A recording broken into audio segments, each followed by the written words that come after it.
Hello and welcome to my channel Archie Ghosh and this is your new video about shapes of orbitals. Atomic structure में ये topic बहुत important है, NEET JEE बहुत जगह continue आ रहा है। तो चलिए स्टार्ट करते हैं शेप्स ऑफ ऑर्बिटल्स। हमारे ऑर्बिटल्स जनरली एसपीडीएफ जिनको हम पढ़ने वाले हैं, पहले हम एस ऑर्बिटल से चालू करते हैं। जैसे कि आपको दिख रहा है, ये मैंने एस ऑर्बिटल का शेप बनाया और सभी को पता है कि एस ऑर्बिटल होते हैं स्फेरिकल। यदि एस ऑर्बिटल को देखें जिसमें एल की वैल्यू 0 और एम की वैल्यू भी 0 होगी, यानी ये क्लियर कर रहा है कि अगर एल 0 है तो एम 0, इसका मतलब इसमें एक ही ओरिएंटेशन और वो है स्फीयर, जिसे हम कोई भी एक्सिस में देखें, चाहे हम इसे एक्स एक्सिस में देखें या फिर वाई एक्सिस में देखें या जेड एक्सिस में देखें, कोई भी एक्सिस में देखें वो ये स्फीयर जैसा ही दिखेगा। तो probability of finding electron is same in all the direction, it is symmetrical around the nucleus, मतलब ये इलेक्ट्रॉन डेंसिटी भी इसी के भीतर है। All the electron density is inside this sphere, यानी आप यदि इस स्फेरिकल डायग्राम को देख रहे होगे तो आपको दिख रहा होगा कि इस गोले के भीतर ही सारी इलेक्ट्रॉन डेंसिटी है। तो probability of finding electron is same in all the direction, चाहे आप एक्स डायरेक्शन में बात करो, चाहे आप वाई में बात करो, चाहे आप जेड में बात करो, probability of finding electron is same. So it is symmetrical around the nucleus, spherical in shape. ये नॉन डायरेक्शनल ऑर्बिटल होता है, मतलब किसी एक विशेष ऑर्बिट पर हमने गोला नहीं बनाया, हमने तीनों एक्सिस को इन्वॉल्व किया, एक्स वाई और जेड, और तीनों एक्सिस को मिलाकर ये गोला बनाया। तो ये पर्टिकुलर कोई एक्सिस पर नहीं बनाया, जबकि तीनों एक्सिस को इन्वॉल्व किया तो इसकी एक निश्चित डायरेक्शन नहीं बता सकते, तो हम इसको बोलेंगे नॉन डायरेक्शनल ऑर्बिटल। तो याद रखना बच्चों की एस ऑर्बिटल ही अकेला एक ऐसा ऑर्बिटल है जो नॉन डायरेक्शनल ऑर्बिटल है। S orbital has only one orientation, वो भी मैंने बता दिया था, क्योंकि इसके L0 M0, एम क्या बताता है, ओरिएंटेशन के बारे में बताता है, M0 मतलब एक ही वैल्यू है 0, तो एक ही ओरिएंटेशन है, वो ये है स्फीयर। चलिए एस ऑर्बिटल के बारे में हमने देख लिया, अब हम चलते हैं पी ऑर्बिटल के पास। पी ऑर्बिटल का शेप देखिएगा डंबल है, P orbital is dumbbell in shape where L is equal to 1 and if L is 1 the most probable values of M are -1 0 and +1। तो आप यहां पर तीन वैल्यू देख रहे हो, -1 0 और +1, तो ये तीन वैल्यू, इसका मतलब तीन ही ओरिएंटेशन आया। तो ये डंबल शेप को हम तीन एक्सिस पर बनाएंगे। पहले हमने एक्स पर बनाया, तो ये इस प्रकार से एक्स पर हमने एक डंबल बना लिया, तब हम इस ऑर्बिटल को बोलेंगे पी एक्स। अगर हम यही डंबल को वाई पर बनाते हैं, तो हम इसको बोलेंगे पी वाई। जैसे कि आप देख रहे हो डायग्राम में हमने इसको वाई पर बनाया है, तो वाई पर जैसे ही बनाएंगे तो ये पी वाई कहलाएगा। सिमिलरली जेड एक्सिस पर बना रहे हैं, तो जेड एक्सिस पर हमने इसको पी जेड बोला। तो तीन ओरिएंटेशन दिखा, एक्स वाई जेड, तो इसको P X P Y P Z. तो it has three different orientation in different direction, P X P Y and P Z. Probability of finding the P electron is maximum in the two lobes, ये पहला lobe है और ये दूसरा lobe है, तो सारी इलेक्ट्रॉन डेंसिटी इन लोब्स के भीतर है, ये लोब्स के भीतर है, ये लोब्स के भीतर है, जो कि एक निश्चित एक्सिस पर दिख रहा है। एक्स एक्सिस के ये डंबल के दोनों लोब्स के भीतर इलेक्ट्रॉन डेंसिटी है, वाई एक्सिस में जाओगे तो ये डंबल के दोनों लोब्स में इलेक्ट्रॉन डेंसिटी है, जेड एक्सिस पर जाओगे तो ये डंबल के दोनों लोब्स के भीतर इलेक्ट्रॉन डेंसिटी, जिसमें से एक लोब को हमने पॉजिटिव और दूसरे को नेगेटिव साइन दिया है, एक पॉजिटिव एक नेगेटिव। ये पॉजिटिव और नेगेटिव ध्यान रखें, ये कोई चार्ज नहीं है, बल्कि ये वेव फंक्शन साई को रिप्रेजेंट कर रहा है, यानी प्रोबेबल इलेक्ट्रॉन डेंसिटी को शो करने के लिए बनाया गया है। तो ये वेव फंक्शन से संबंधित है। Remember the positive and negative in the different lobes are not their charges, but it is associated with wave function psi, which explains the probability of finding the electrons. So the probability of finding the p electron maximum two lobes on the opposite lobes of nucleus that is dumbbell in shape. Electron is distributed in both the lobes equally, दोनों lobes में electron बराबर रूप से distributed है। It is directional and threefold degenerate, क्योंकि इसके तीन अलग अलग ओरिएंटेशन है, तो इसके तीनों ऑर्बिटल्स की डीजेनरेसी यानी एनर्जी सेम होगी, इसीलिए हमने इसको थ्री फोल्ड डीजेनरेट कहा है। तो डीजेनरेसी मतलब आपको पता है कि orbitals with same values of energy. So this is about p orbital. आइए देखते हैं डी ऑर्बिटल के शेप्स, बहुत इंपॉर्टेंट होते हैं, इसको बहुत अच्छे से देखिएगा, क्योंकि ये school board exam 11th 12th NEET JEE सब में आता है एग्जाम में। तो शेप्स ऑफ डी ऑर्बिटल्स बहुत इंपॉर्टेंट, मैं डी ऑर्बिटल्स पढ़ा रहा हूं। तो आप जानते हो कि 5 डी ऑर्बिटल होते हैं। कितने डी ऑर्बिटल होते हैं? 5 डी ऑर्बिटल होते हैं, जिसमें एल की वैल्यू 2 होती है। और एल की वैल्यू 2, पॉसिबल ओरिएंटेशन क्या है? -2 -1 0 +1 +2, मतलब इसमें 5 अलग अलग ओरिएंटेशन। देखो मैंने 5 डायग्राम बना रखे हैं अलग अलग ओरिएंटेशन के। तो 5 अलग अलग ओरिएंटेशन में पहला DXY, एक्स और वाई एक्सिस के बीच में मैंने ये डबल डंबल बनाया, क्योंकि आपको दिख रहा है ये दो बार डंबल बनाया, तो इसको मैं डबल डंबल शेप का ऑर्बिटल कह सकता हूं, जबकि हमने पी ऑर्बिटल को केवल डंबल बोला था। तो ये डबल डंबल, क्योंकि एक ये डंबल और ये दूसरा डंबल। तो ये एक्स और वाई एक्सिस के बीच में ये पहला डंबल का 2 लोब्स और दूसरे डंबल का 2 लोब्स, तो ये एक्सिस के बीच में बन रहा है और इलेक्ट्रॉन डेंसिटी इन्हीं पर है, इसीलिए मैंने इसको पिंक कलर कर रखा है। यहीं पर इलेक्ट्रॉन डेंसिटी, ये लोब्स में ही इलेक्ट्रॉन डेंसिटी होती है, ये ध्यान रखना। इसको dxy बोले क्योंकि x और y के बीच में है। सिमिलरली y और z के बीच में बनाऊंगा तो yz, x और z के बीच में बनाऊंगा तो dxy। अब ये तीनों ऑर्बिटल को देखिए, xy, yz और xz, ये तीनों में इलेक्ट्रॉन डेंसिटी का है इन बिटवीन द एक्सिस। देखिए ये लोब्स में इलेक्ट्रॉन डेंसिटी है जो एक्सिस के बीच में, तो electron density is in between the axis, जो नीट जेई में आता है एग्जाम में, बहुत इंपॉर्टेंट है।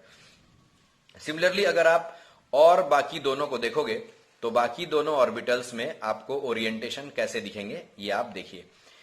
D x square minus Y square, ये वाला डी ऑर्बिटल में एक्स और वाई पर इलेक्ट्रॉन डेंसिटी बना हुआ है। देख लो एक्स एक्सिस पर भी मैंने लोब्स बनाए डंबल के, और वाई पर भी मैंने इलेक्ट्रॉन डेंसिटी शो करने के लिए लोब्स को दिखाया है। तो अब ये आपको क्लियर हो गया कि इन तीनों में जहां इलेक्ट्रॉन डेंसिटी एक्सिस के बीच में है, इसमें इलेक्ट्रॉन डेंसिटी एक्सिस पर आ रही है, it is on the axis. So this is d x square minus Y square. Now coming to d Z square, आप देख रहे होगे मैंने एक्स और जेड एक्सिस में, जेड एक्सिस पर ये एक डंबल बनाया और यहां से जो ये अलग से टायर टाइप का निकला है, इसको बोलते हैं इलेक्ट्रॉन टायर्स भी बोलते हैं इसको बोलते हैं इलेक्ट्रॉन के टायर्स। ठीक है, अब इलेक्ट्रॉन के टायर्स अगर बोले या इलेक्ट्रॉन के रिंग्स भी बोले, तो आपको ये रिंग्स जो दिख रहा है, ये rings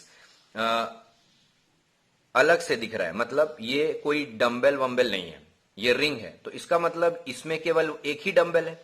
this has got only one dumbbell, क्योंकि दूसरा डंबल तो गायब है और उसके जगह पर ये इलेक्ट्रॉन के रिंग्स आ रहे हैं, जो कि हर एक एक्सिस को, अगर मैं यहां पर इसको वाई एक्सिस ड्रॉ किया तो वाई एक्सिस को भी टच कर रहा है।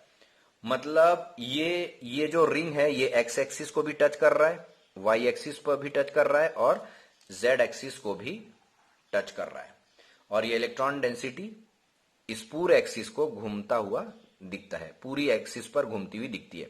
Now we are clear to say कि d x square minus Y square में इलेक्ट्रॉन डेंसिटी एक्स और वाई एक्सिस पर है, और डी जेड स्क्वायर में भी इलेक्ट्रॉन डेंसिटी जेड एक्सिस के अलावा एक्स, वाई और जेड एक्सिस को टच करते हुए इलेक्ट्रॉन रिंग्स या इलेक्ट्रॉन टायर्स होते हैं। अच्छा, अब आप देखिए ये तीनों का और ये दोनों में डिस्टिंक्शन आ गए। पांचों ऑर्बिटल्स तो ही है, लेकिन डिस्टिंक्शन क्या है, इन तीनों में इलेक्ट्रॉन डेंसिटी एक्सिस के बीच में, यहां पर इलेक्ट्रॉन डेंसिटी एक्सिस पर है। अगला इंपॉर्टेंट लैंग्वेज, ये तीनों का शेप एक जैसा दिख रहा है आपको, क्लवर लीफ शेप, ये भी क्लवर लीफ शेप ही है, this one is also clover leaf shape.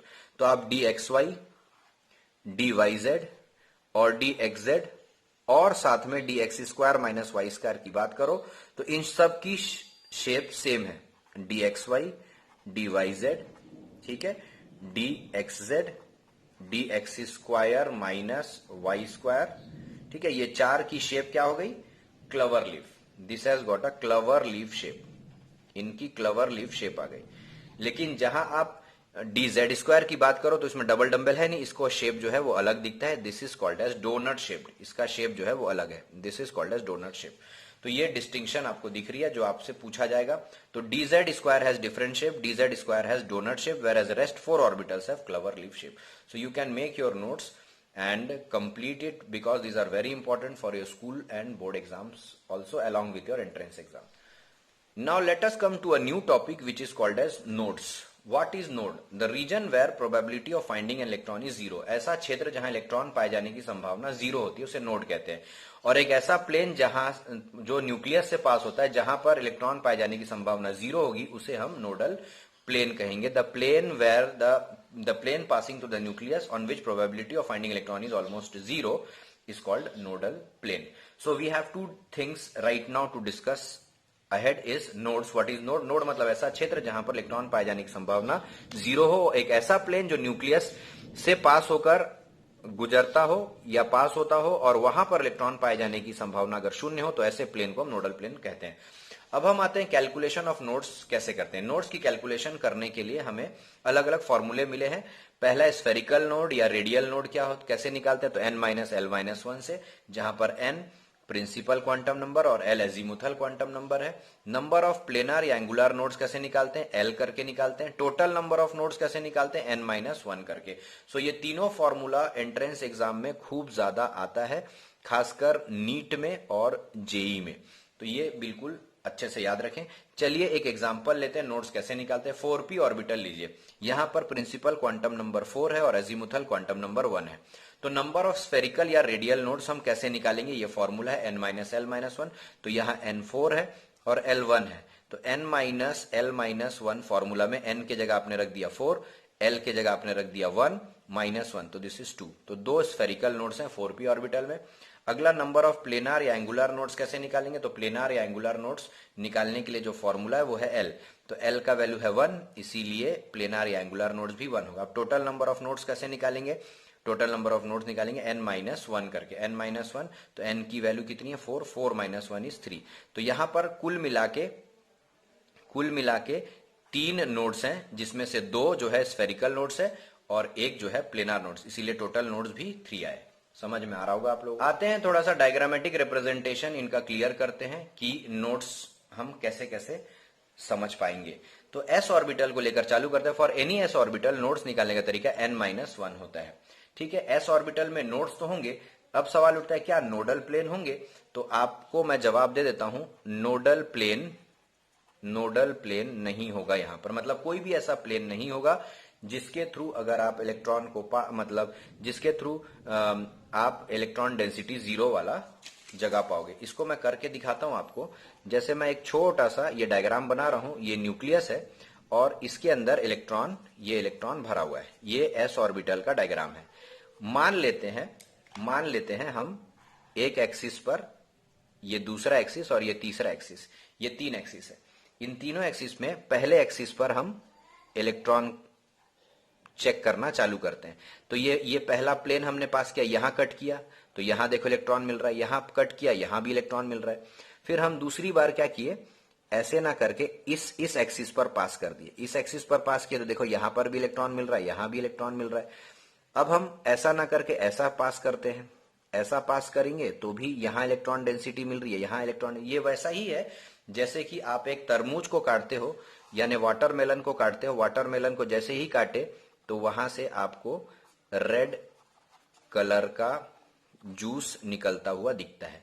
तो ये वैसा ही है जैसे आप वाटरमेलन को काटते हो। वाटरमेलन में जो आप पढ़ते हो कि वाटरमेलन को यहां से काटोगे तो भी आपको रेड जूस निकलता हुआ दिखेगा, इधर से काटोगे तो भी वही होगा, इधर से काटोगे तो भी वही होगा, इधर से काटोगे, मतलब कोई भी जगह से आप वाटरमेलन को काटोगे तो आपको जूस मिलेगा। मतलब कोई भी ऐसा हिस्सा नहीं मिलेगा जहां से आपको खाली कोई पदार्थ मिले, तो आपको खाली जगह दिखेगी नहीं। इसका मतलब यहां भी आपको s ऑर्बिटल में भी आप कैसा भी प्लेन को पास करो, ऐसा पास करो या ऐसे पास करो, ठीक है, या फिर ऐसे पास करो, हर जगह पर आपको इलेक्ट्रॉन डेंसिटी मिलेगा ही। इसीलिए यहां पर नोडल प्लेन, इस जगह पर नोडल प्लेन नहीं हो सकता, यानी s ऑर्बिटल में नोडल प्लेन नहीं होता। ये क्लियर कर लो, s ऑर्बिटल में नोडल प्लेन नहीं होता।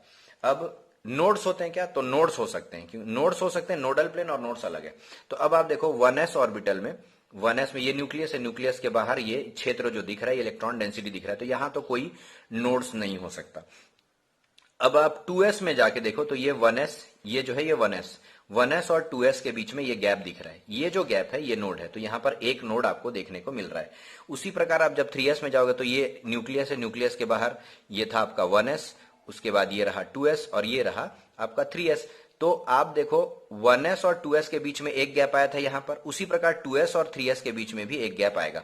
तो कुल मिला के यहां पर 1s और 2s के बीच का एक गैप और 2s और 3s का एक गैप, तो कुल मिला के कितने नोड्स आ गए, 2 नोड्स। तो यहां आप क्लियर हो गए हो कि s ऑर्बिटल में नोड्स तो निकल सकता है n-1 फॉर्मूला करके, क्योंकि यहां पर भी आप खुद चेक कर लो, n-1, n की वैल्यू 3 है तो 3 - 1 = 2। वैसे ही आप बिल्कुल आगे कोई भी ऑर्बिटल के लिए चेक कर सकते हो। अब हम p ऑर्बिटल की बात करते हैं। p ऑर्बिटल में नोडल प्लेन्स होते हैं, यहां मैंने इसीलिए पहले से ही स्पष्ट कर दिया, नोडल प्लेन्स इनमें बिल्कुल है। अब नोडल प्लेन्स हैं तो अपन कैसे चेक करें नोडल प्लेन्स, आइए पहले देखते हैं।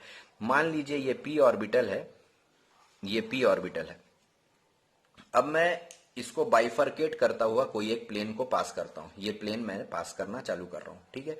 जैसे ये प्लेन को पास किया, ये दोनों p ऑर्बिटल ऐसे सेपरेट हो गए। तो यहां पर जो गैप मिल रहा है इसी को बोलेंगे हम नोड्स, यानी इसी को हम क्या नाम देंगे, नोड्स नाम देंगे। अब हम नोड्स फाइंड आउट कर लिए, इसका मतलब जिस प्लेन से हमने पास किया था वहां पर हमें इलेक्ट्रॉन डेंसिटी जीरो वाला क्षेत्र मिल रहा है, इलेक्ट्रॉन डेंसिटी जीरो वाला क्षेत्र मिला इन दोनों लोब्स के बीच में। तो ये प्लेन के थ्रू हमने जब पास किया तो हम ये दो सेपरेट लोब्स पाए और इसके बीच में गैप पाए जहां पर इलेक्ट्रॉन डेंसिटी जीरो है। तो जिस प्लेन के थ्रू ऐसा क्षेत्र मिल रहा है जहां पर इलेक्ट्रॉन डेंसिटी जीरो है उसको हम लोग नोडल प्लेन बोल सकते हैं। तो यहां पर नोडल प्लेन होता है, there is presence of nodal plane in p orbital. तो नोडल प्लेन आप समझ पा रहे हो, तो यहां पर नोडल प्लेन होगा और नोड्स भी होंगे। तो आप देखिए आप सीधी सी बात है कि आपने तीन ओरिएंटेशन देखे, पी एक्स, पी वाई और पी जेड। तो पी एक्स में ये एक्स पर इलेक्ट्रॉन डेंसिटी, पी वाई में वाई पर इलेक्ट्रॉन डेंसिटी, पी जेड में जेड पर इलेक्ट्रॉन डेंसिटी। तो अब आप जब देखोगे कि नोडल प्लेन कौन सा है तो इसका सिंपल सा ट्रिक है, आप पहले समझ लो उसके बाद मैं ट्रिक बताऊंगा। आप जस्ट पहले एक्स को देखो और वाई को देखो, एक्स एक्सिस और वाई एक्सिस को देखो, यहां पर इलेक्ट्रॉन डेंसिटी दिख रहा है। लेकिन जब आप वाई और जेड को देखोगे, ये जेड है, ठीक है, वाई और जेड, ये वाई है, यहां पर आपको कुछ नहीं दिख रहा है, इस जगह पर आपको गैप दिख रही है, खाली दिख रहा है। वैसे ही यहां पर भी आपको खाली दिख रहा है, लेकिन आप ये जेड और ये एक्स को देखोगे तो यहां पर इलेक्ट्रॉन डेंसिटी दिख रही है। सिमिलरली आप यहां पर से जेड और एक्स देखोगे तो इलेक्ट्रॉन डेंसिटी दिख रही है, आप एक्स और जेड के बीच में इलेक्ट्रॉन डेंसिटी दिख रही है, लेकिन आप जेड और वाई के बीच में इलेक्ट्रॉन डेंसिटी नहीं पा रहे। तो ये वो क्षेत्र है जहां पर इलेक्ट्रॉन डेंसिटी नहीं है, मतलब नोडल प्लेन यहां पर है। तो यहां पर वाई जेड नोडल प्लेन। तो सिंपल सी बात है, जिस एक्सिस पर आपने बनाया है उसको छोड़ दो, यानी एक्स वाई जेड आपके पास तीन एक्सिस है, एक्स को छोड़ दो, बचा कुचा दोनों को जोड़ दो, वाई जेड आपका नोडल प्लेन। सिमिलरली आप पी वाई की बात कर रहे हो तो एक्स वाई जेड आपने देखा, जिसमें आपने बनाया वाई पर है तो आपका नोडल प्लेन कहाँ आएगा, एक्स जेड पर। देखिए एक्स जेड आ गया। सिमिलरली आप अगर जेड पी जेड एक्सिस की बात कर रहे हो तो आपने एक्स वाई जेड में से जेड का इस्तेमाल किया, क्या नहीं इस्तेमाल किया, एक्स वाई, तो आपका नोडल प्लेन क्या आ गया, एक्स वाई। तो इस तरीके से आप ये कोई भी नोडल प्लेन निकाल सकते हो। और रही बात यहां पर कि अलग अलग नोड्स की, तो आपको मैं एक बार फिर यहां से ले जाता हूं। ये जो गोला वाला एरिया दिख रहा है, यहाँ स्फेरिकल रीजन दिख रहा है जहां इलेक्ट्रॉन डेंसिटी जीरो है, इसी को अपन लोग स्फेरिकल नोड्स बोलते हैं। यहाँ स्फेरिकल नोड्स होता है, मतलब एस ऑर्बिटल में आप स्फेरिकल नोड्स कह सकते हो कि प्रेजेंट होता है, spherical nodes are present. But nodal plane मतलब एंगुलर नोड्स, तो एंगुलर नोड्स नहीं होता। तो आप स्फेरिकल नोड्स प्रेजेंट है ये बोल सकते हो एस ऑर्बिटल में, क्योंकि ये जो गोला वाला क्षेत्र दिख रहा है जहां इलेक्ट्रॉन डेंसिटी जीरो है, ये आपका नोडल एरिया है। यहां पर इसको बोलेंगे स्फेरिकल नोड, ये स्फेरिकल नोड, क्योंकि बहुत बच्चों को ये कंफ्यूजन होता है स्फेरिकल नोड क्या होता है। स्फेरिकल नोड ऐसा एरिया है जो स्फेरिकल अरेंजमेंट में होगा और वहां पर इलेक्ट्रॉन डेंसिटी जीरो होगा। नोडल प्लेन यानी एंगुलर नोड्स वो होगा जो प्लेन के थ्रू आप पास करा रहे हो, वहां पर इलेक्ट्रॉन डेंसिटी जीरो होगी। तो एस ऑर्बिटल में तो ऐसा कोई प्लेन है ही नहीं, तो इसीलिए अपन लोग एंगुलर नोड या प्लेनार नोड नहीं है ऐसा कहेंगे। लेकिन पी ऑर्बिटल में बिल्कुल आप स्फेरिकल नोड्स भी पाओगे, स्फेरिकल नोड्स भी होगा प्लस एंगुलर नोड्स भी होगा। You will get, because you have seen this plane is that plane which finds out electron density zero. So this plane is present which can distinguish the two electron density areas and zero electron density areas. So this is nodal plane, यानी कि angular node present है। तो अगर मैं अगला diagram, जैसे मान लीजिए अगर मैं ये बनाया, ये बनाया मैंने 2p, ये 2p बनाया। अगला मैं मान लीजिए 3p बनाता हूं, ये 3p बनाता हूं मैं। अगर मान लीजिए मैं 3p बनाता हूं तो ये आप देखिएगा कि यहां इलेक्ट्रॉन डेंसिटी है, ये इलेक्ट्रॉन डेंसिटी है, ये वाला इलेक्ट्रॉन डेंसिटी वाला एरिया है,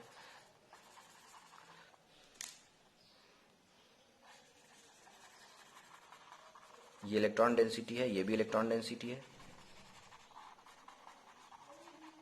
तो आप ये देख रहे हो कि अगर मैं इसको 2p बोला और इसको 3p बोला तो ये वाला जो गैप दिख रहा है ये थोड़ा स्फेरिकल एरिया है, तो इसको हम लोग यहां पर स्फेरिकल नोड बोलेंगे।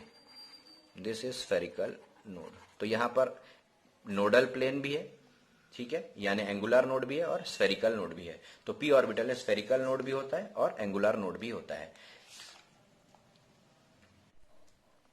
ये अलग अलग ओरिएंटेशंस आपको दिख रहे हैं, जैसे कि ये मैंने x पर p ऑर्बिटल बनाया, ये मैंने y पर बनाया और ये z पर बनाया है। तो ये 3 डायमेंशनल व्यू है, जहां पर ये x पर अगर बनाया हो तो yz नोडल प्लेन आ रहा है, और अगर आपने y पर बनाया है तो xz नोडल प्लेन आ रहा है, xz नोडल प्लेन आ रहा है, और अगर आपने z पर बनाया है तो xy नोडल प्लेन आ रहा है। So these are different nodal planes what we have already seen. आगे बढ़ते हैं d ऑर्बिटल्स की तरफ। d ऑर्बिटल्स में आप 5 ओरिएंटेशन देख रहे हो। ये 5 orientation dxy, yz, xz, x square minus y square, dz square. ये d ऑर्बिटल्स में इलेक्ट्रॉन डेंसिटी इन लोब्स में ही है। अब आप नोडल प्लेन खोजने जाओगे तो बड़ा सिंपल है। आपने xy के बीच में बनाया है तो आपने क्या इस्तेमाल नहीं किया उसको लेकर लिखना है। यानी आपने xy में x और y इस्तेमाल किया, z नहीं इस्तेमाल किया, तो नोडल प्लेन कहाँ होगा? एक xz पे होगा और दूसरा yz पे होगा। सिमिलरली यहाँ पर yz इस्तेमाल किया है, तो yz इस्तेमाल करने पर आपका बच रहा क्या है? x। तो एक xy पर नोडल प्लेन आएगा और दूसरा xz पर नोडल प्लेन आएगा। सिमिलरली xz में आप अगर नोडल प्लेन्स खोजने जाओगे तो आपने क्या यूज नहीं किया है? y यूज नहीं किया, xz यूज किया, y यूज नहीं किया, तो एक xy पे आएगा, एक yz पे आएगा। अब आप dx square minus Y square पे जब आप नोडल प्लेन निकालोगे तो आपको एक x प्लस वाई पर मिलेगा और एक x प्लस वाई पर और एक x माइनस वाई पर मिलेगा। जबकि dz स्क्वायर में आपको कोई भी नोडल प्लेन नहीं मिलेगा, क्योंकि यहां पर जो इलेक्ट्रॉन का रिंग्स बन रहा है ये x एक्सिस, y एक्सिस और z एक्सिस सबको टच कर रहा है। तो यहां पर ये ध्यान रखना, dz स्क्वायर बहुत इंपॉर्टेंट है। dz स्क्वायर में नोडल प्लेन नहीं होता। चारों d ऑर्बिटल्स में नोडल प्लेन होते हैं, नोडल प्लेन्स प्रेजेंट होते हैं, लेकिन dz स्क्वायर में नो नोडल प्लेन। तो ये एंट्रेंस एग्जाम का क्वेश्चन बन जाएगा, नीट जेई में ये सब क्वेश्चन पूछ सकते हैं, तो ये ध्यान में रखना।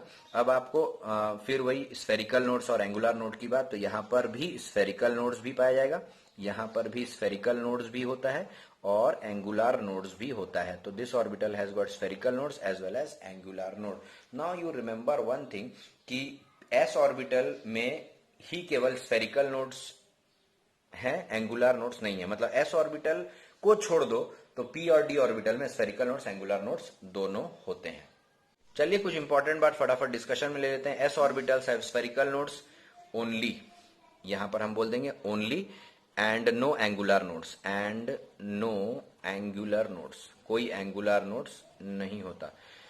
p और d ऑर्बिटल्स में स्फेरिकल और एंगुलर नोड दोनों होते हैं। All d orbitals have 2 nodal planes except dz square which has no nodal plane. सभी d ऑर्बिटल में 2 नोडल प्लेन होते हैं, जो मैंने आपको दिखाया है। Positive and negative sign inside the lobes of p and d orbital are for wave function and have nothing to do with the positive और नेगेटिव चार्ज। बिल्कुल क्लियर रखिएगा।